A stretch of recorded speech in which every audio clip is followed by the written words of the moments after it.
Hello and welcome भाई लोगों, आपके आज की इस न्यू वीडियो में आज हम फिर से एक्सप्लेन कर रहे हैं फैमिली रिकार्नेशन का न्यू एपिसोड। अगर आपने पुराने एपिसोड नहीं देखे तो डिस्क्रिप्शन में लिंक है या फिर कमेंट बॉक्स में मैं उसका लिंक छोड़ दूंगा, और हाँ नहीं तो फिर आप चैनल पे जाके प्लेलिस्ट में भी देख सकते हैं। तो चलिए वीडियो को शुरू करते हैं। हाँ यार, मैंने इसका पार्ट बनाया क्योंकि वो लॉन्ग वीडियो में थोड़ा सा एडजस्ट नहीं हो रहा था, तो मैंने इसके पार्ट ही डालूंगा एक एक करके। पूरे वीडियो एक वीडियो में नहीं आएंगे। अगर आपको देखना है तो पुराना वीडियो देख सकते हैं आप। उसमें एक फिर अपना लोगन विक्टर से कहता है कि मुझे लगा नहीं था तो कि तुम इतने जल्दी उठ पाओगे, और फिर अपना लोगन कहता है कि मैं अपना सीक्रेटली फोर्स जो है इसके अंदर डाल रहा था, और ये जो बच्ची है जो इसकी बहन है वो मेरा फोर्स देख सकती थी। शायद से इसके पास कुछ नेचुरल टैलेंट है जिसकी वजह से ये जो माना है, ये फ्लो हो रहा है, ये देख सकती है। यहाँ तक कि जो मेरे साथ जो ट्रेनर है एलेक्स, जो कि एक महान एक अच्छा स्किल हंटर होने के बाद भी वो मेरा फोर्स यानी मेरी माना को डिटेक्ट नहीं कर पाया, लेकिन इस बच्चे ने, मुझे लगता है कि शायद से इसने देख लिया है। शायद से कुछ नेचुरल टैलेंट होने के कारण ये फोर्स को देख सकती है। और फिर अपना विक्टर वो एलेक्स की पीठ से जंप कर देता है और अपने लोगन के ऊपर अटैक कर देता है, और फिर लोगन उसके अटैक से बच जाता है और उसको पकड़ लेता है। और फिर अपना लोगन उसको गर्दन से और उसे वार्निंग देता है कि मुझे पता है कि तेरे पास फाइट करने का बहुत स्पिरिट है, लेकिन तुम्हें पता होना चाहिए कि तुम्हारे सामने कौन खड़ा है और तुम किससे फाइट कर रहे हो। लेकिन वो जो विक्टर है वो अपनी बहन की तरफ देख के कहता है कि रिया जल्दी से यहाँ से भागो, यहाँ पे खड़ी मत रहो। और फिर लोगन कहता है कि तुम अभी भी नहीं समझ पा रहे हो, मैं क्या तुम्हें उस मर्चेंट की तरह दिख रहा हूँ। और जैसे ही लोगन अपना फोर्स उसकी तरफ बढ़ाता है, वो विक्टर की भी फटके हाथ में आ जाती है, वो भी टेंशन में आ जाता है। और फिर अपना लोगन उनसे कहता है कि तुम्हें क्या लगता है कि मैं तुम्हें छोड़ नहीं सकता, मैं तुम्हें यहाँ से भगा नहीं सकता। अगर तुम मेरी बात मानोगे तो मैं तुम्हारी बहन की सुरक्षा और मैं तुम्हारी सुरक्षा इसकी गारंटी देता हूँ, जब तक तुम मेरी बात मान रहे हो। अगर तुमने फिर से ऐसा कुछ करने की कोशिश की तो सॉरी फॉर बैकग्राउंड नॉइज के लिए आप मुझे माफ कर देना यार। मैं थोड़ा सा कैसा रोड से के पास ही वीडियो रिकॉर्ड करता हूँ तो गाड़ियों की आवाज आ जाती है थोड़ी सी, तो प्लीज थोड़ा माफ कर देना मुझे ऑडियो क्वालिटी के लिए।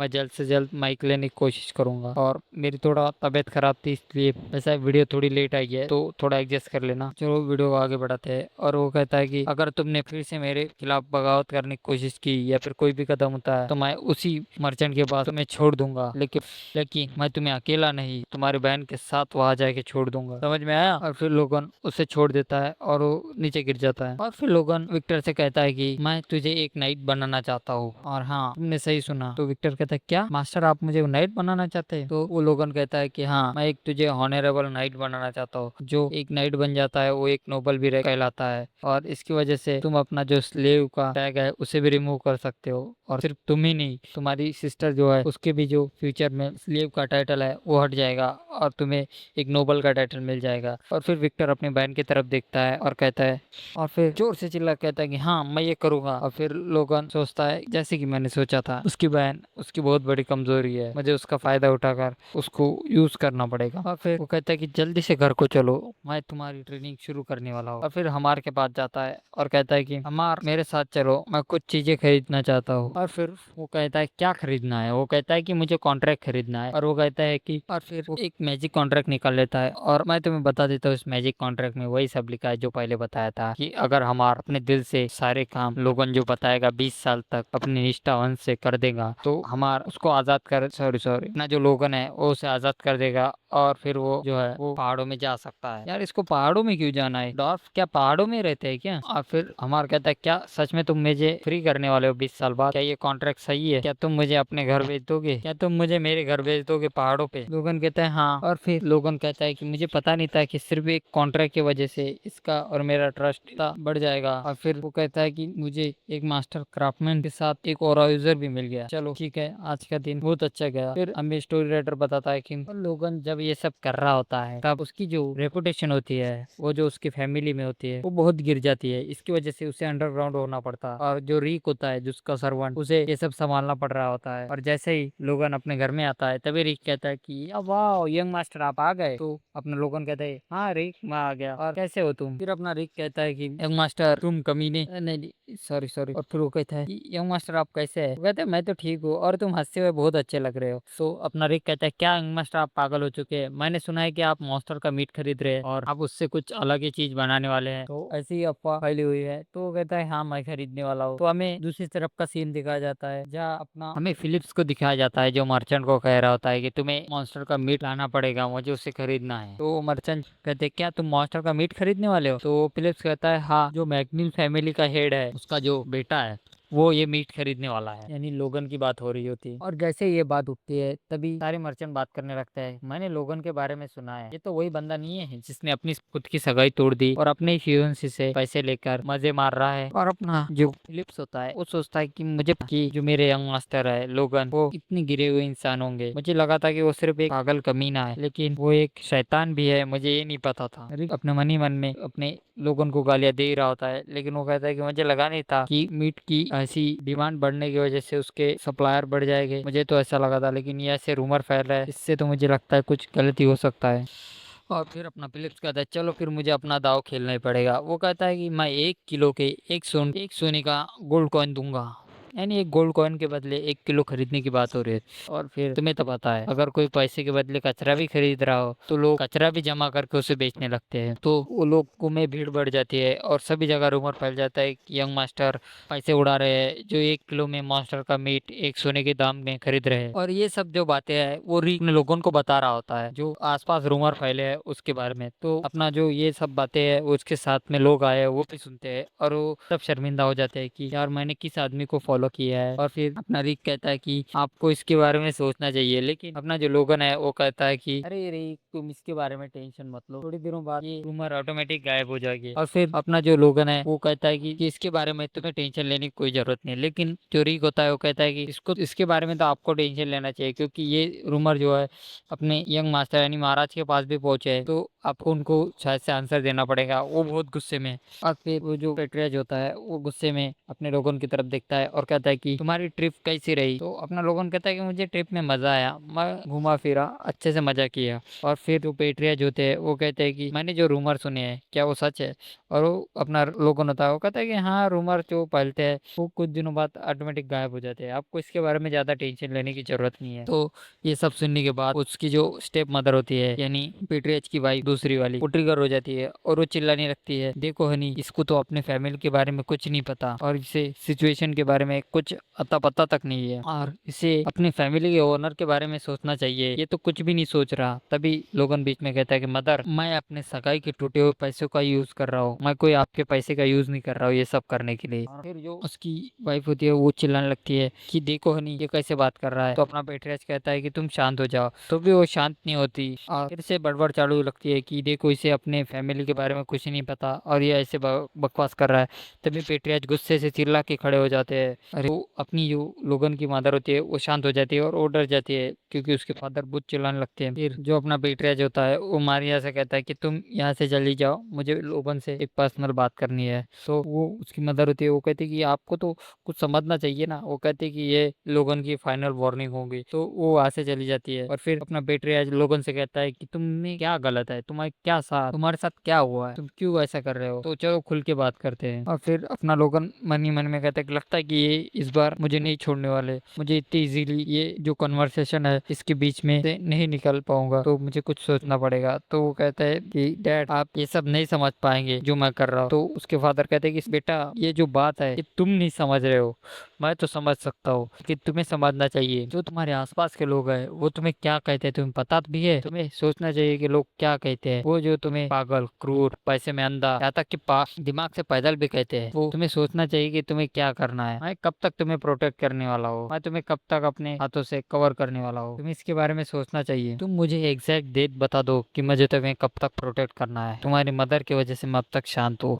और मैं उसे क्या जवाब दूंगा कि मैंने तुम्हें कैसे पाला है। तो अपना लोगन कहता है लगता है कि इस बार विषय बहुत गंभीर है, क्योंकि इसने मेरी मदर की पहली बार मेरे सामने बात निकाली है, वरना पिछली लाइफ में तो इसने मेरी मदर के बारे में कुछ नहीं कहा था, यहाँ तक कि मुझे घर से निकालने के टाइम भी नहीं। लगता है कि इसने इस बार मुझसे उम्मीदें नहीं छोड़ी। यानी वो अपने फादर के बारे में बात कर रहा था। यार ये अपने फादर के बारे में थोड़ी भी रिस्पेक्ट नहीं दिखाता यार अपने मन में। चलो आगे बढ़ते हैं। और फिर वो कहता है कि तुम मुझे एग्जैक्ट टाइम बता दो। तो अपना लोगन कहता है कि मुझे 1 साल का टाइम चाहिए मेरे एक्शन को प्रूव करने के लिए। 1 साल के बाद मैं आपको मेरे सारे कामों को के बारे में सब बता दूंगा कि मैं क्या कर रहा हूँ और क्या करने वाला हूँ। तो हमें उसके फादर का आंसर तो नहीं दिखाया जाता, सीधा टाइम स्किप दिखाया जाता है। फिर हमें एक्सपेक्ट करके बताया जाता है कि पेट्रियट अकेले बैठे हैं और वो सोचते हैं कि फेवर फेवर ये अपने फैमिली के बीच में कैसे आ गया। अपनी माँ बैठे यानी अपने लोगों ने उससे 1 साल के लिए फेवर मांगा है कि मुझे मेरे मत अपने मर्जी से जीने दो यार। फिर वो अपनी वाइफ से बात कर रहा होता है अपने मन ही मन में कि रीना, हमें बताया जाता है उसकी वाइफ का, पहले वाइफ का नाम रीना था यानी लोगन की मदर का नाम। वो सोचता है कि रीना, मैं अपने बच्चे को सही तरीके से बड़ा नहीं कर पाया, वो अपने फादर से फेवर मांग रहा है, इससे बड़ी दुख की बात क्या हो सकती है। लेकिन मुझे लगता है कि 1 साल बाद अगर लोगन अपनी वर्थ प्रूफ नहीं कर पाया तो मुझे एक फादर को साइड में रख के एक पेट्रियट की तरह सोच के वो फैसला लेना ही पड़ेगा। मैंने तो तुम्हें उसे प्रोटेक्ट करने का और अच्छी तरह से पाल पोस के बड़े करने का प्रॉमिस किया था तुमसे, लेकिन मैं वो सब नहीं कर पाया। फिर हमें थोड़ी देर बाद का सीन दिखाया जाता है जहाँ लोगन बहुत खुश होता है। वो रोनियन से कहता है कि वाह रोनियन, तुमने अपना पुरसोरा वो वेक कर लिया। और फिर रोनियन कहता है कि हाँ, मुझे लगा ही था कि तुम इसे देखकर पहचान ही जाओगे जल्दी से। फिर लोगन कहता है कि 14 साल की उम्र में पुरसोरा को अवेक करना, तुम एक सच में जीनियस हो। फिर हमें रोनियन बोलता है कि ये सब तो आपकी वजह से हुआ है, क्योंकि जब मैं आपसे मिलने आ रहा था तब उन नाइट ने मुझे रोक लिया था। और फिर उनकी नाइट की तरफ देखता है और फिर रोनियन की तरफ देखता है और फिर सोचता है कि शायद से इनके साथ फाइट करने में अपने रोनी ने ये पुरसोरा अवेक कर लिया है। और फिर वो उसे शाबाशी देता है और वो कहता है कि लगता है कि तुमने इन्हें अच्छे से सबक सिखाया है। और फिर अपना लोगन कहता है कि अगर शायद से मैं इसे कुछ अच्छी सी टेक्निक इसे सिखा पाया तो शायद से फ्यूचर में और स्ट्रांग हो सकता है। और फिर हमें कुछ दिन बाद का सीन दिखाया जाता है जहाँ अपना मैनेजर लोगन का वेट कर रहा होता है। और फिर अपना मैनेजर कहता है कि अरे डॉगी चैन, सॉरी मैनेजर नहीं डॉगी चैन, इसका नाम डॉगी चैन है। तो अपना जो लोगन है वो आता है और कहता है कि डॉगी चैन मैं आ गया। तो वो कहता है कि बॉस, आपने जैसे कहा था कि सी टाइप मशीनरी को हायर करना है तो मैंने इन सब को हायर कर लिया है। तो वो जो मशीनरी होते हैं वो आपस में बातें करने लगते, कानाफूसी करने लगते हैं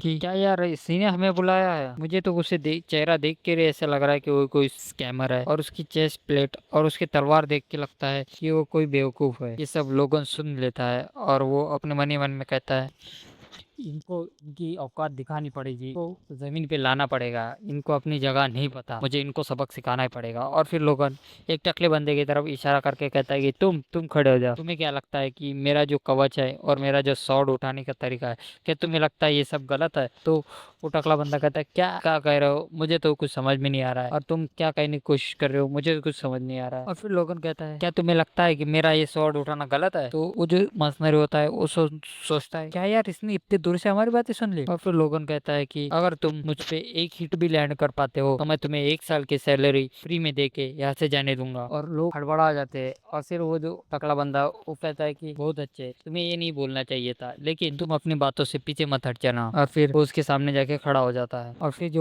और जो मर्सनरी होते हैं वो बातें करने लगते हैं क्या ये एक बी रैंक मर्सनरी नहीं है? वो कहता है कि नहीं नहीं, लेकिन आज तो हो ही जाएगा। और फिर वो दोनों आसपास खड़े हो जाते हैं और वो टकला बंदा है वो अपने लोगों से कहता है चलो ठीक है, मैं तुम्हें पहला अटैक करने का मौका देता हूँ। तो लोगन होता है वो कहता है कि तुम ये करने से रिग्रेट करोगे। तो वो कहता है कि मैं बहुत सालों से काम कर रहा हूँ तो तुम्हें एक मौका देना तो बनता है। और फिर अपना लोगन एक और सोरा का मुक्का बना के उसके मुंह पे मार देता है और फिर वो दूर जाके गिरता है, उसके नाक के साथ उसके मुंह के दांत भी टूट जाते हैं। और वो सब देखकर वो वहाँ के सारे मर्सनरी हैरान हो जाते हैं, और जो एलेक्स और उसका जो डॉगी चैन आता है वो भी हैरान हो जाता है। और फिर लोगन वो मुक्का उनकी तरफ बढ़ा के कहता है क्या किसी और को खुजली है, किसको और को मिटानी है अपनी खुजली? सभी की सभी सिर नीचे करके कहते हैं कि नहीं नहीं, हमें कुछ नहीं मिटाना। और फिर लोगन कहते हैं लगता है कि कोई आगे नहीं आने वाला, तो मैं चलो ठीक है तुम्हें अपना इंट्रोडक्शन देता हूँ, मैं हूँ लोगन, मैं हूँ जिसने तुम्हें हायर किया है, तो तुम्हें मेरी रिस्पेक्ट करनी पड़ेगी। और हाँ, मैं तुम्हें एक वॉरियर बनाने वाला हूँ जो घोड़े के ऊपर बैठ के क्रॉसबो चलाने वाला है। तो वो सब सुन के वो जो मर्सनरीज होते हैं वो हैरान हो जाते हैं और वो कहते हैं क्या क्रॉसबो? क्रॉसबो को तो लोड करते करते ही हमारी हालत खराब हो जाएगी, और वो भी घोड़े के ऊपर। तो एलेक्स उसके पीछे आके कहता है कि बॉस आपको पता नहीं क्या, क्रॉसबो को तो लोड करने के लिए उसे एक पैर से पकड़ना पड़ता है और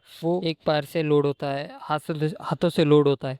तो अपना लोगन कहता है कि तुम उसका टेंशन मत लो, तुम सिर्फ इन्हें ट्रेन करने में ध्यान दो। और फिर हमें कुछ देर बाद का सीन दिखाया जाता है जहाँ लोगों ने एक कागज पकड़ के होता है। वो कहता है कि जो मैंने 315 मर्सनरीज हायर किए थे उसमें से सिर्फ 312 ही पास हुए हैं। ये इतना बुरा भी नहीं है। और फिर उसके पास हमार आता है वो डॉर, और वो कहता है कि मास्टर, वो कहता है कि ये सब क्या है। तो जो अपना लोगन होता है वो कहता है कि ये ब्लूप्रिंट है जिसे तुम्हें बनाना है, और वो कहता है कि मुझे पता है कि तुम इसे जल्दी से समझ जाओगे। और वो ब्लूप्रिंट को तो घंटा हमारा समझ नहीं पा रहा होता है। और फिर वो जो लोगन होता है वो अपने मन ही मन में कहता है कि ये जो ब्लूप्रिंट है, जो वेपन का ब्लूप्रिंट है जो मैंने हमार को बनाने के लिए दिया है, वो मेरे पास्ट लाइफ का वेपन है जो मैं यूज करता था, और जितना भी मुझे आता था मैंने उसका ब्लूप्रिंट बना के इसे दे दिया है। और मैं ये एक्सपेक्ट कर रहा हूँ कि जो एक्सपर्ट लेवल का डॉर्फ है वो कम से कम इसका एक वेपन तो बना ही देगा। तो वो उसकी तरफ आशा की नजरों से देख रहा होता है, और हमें दिखाया जाता है हमारे की तरफ का सीन, जिसको वो ब्लूप्रिंट समझने में बहुत तकलीफ हो रही होती है।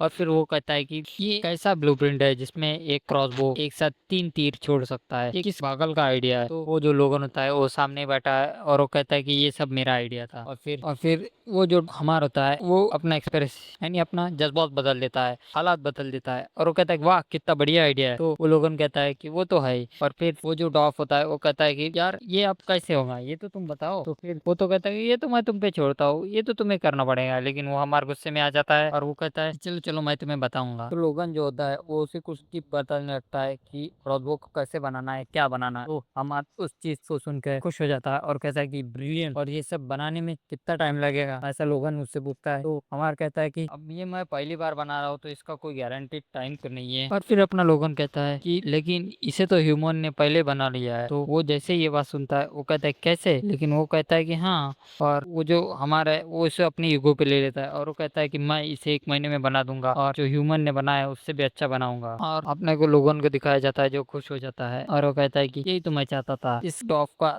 थोड़ा सा ईगो हर्ट कर दिया तो अब ये और जी जान से काम करेगा। लेकिन उसे क्या पता था कि डॉग कितने सेंसिटिव होते हैं। वो कहता है कि मैं एक डॉग होने के नाते किसी ह्यूमन को मेरे आगे नहीं जाने दे सकता, ऐसा वो हमारा कहता है और वहां से चला जाता है। और फिर अपना लोगन स्माइल देता है और वो कहता है कि ये मेरा प्लान था जो सक्सेस हो चुका है। और फिर इस वीडियो को अपन यही तक रखते हैं। तो चलो मिलते हैं नेक्स्ट वीडियो में। और अगर तुम्हें वीडियो पसंद आए तो प्लीज यार एक लाइक कर देना, और हाँ अगर तुम्हें इसका नेक्स्ट पार्ट चाहिए तो प्लीज कमेंट में नेक्स्ट पार्ट बोल देना। चलो मिलते हैं नेक्स्ट वीडियो में, बाय बाय।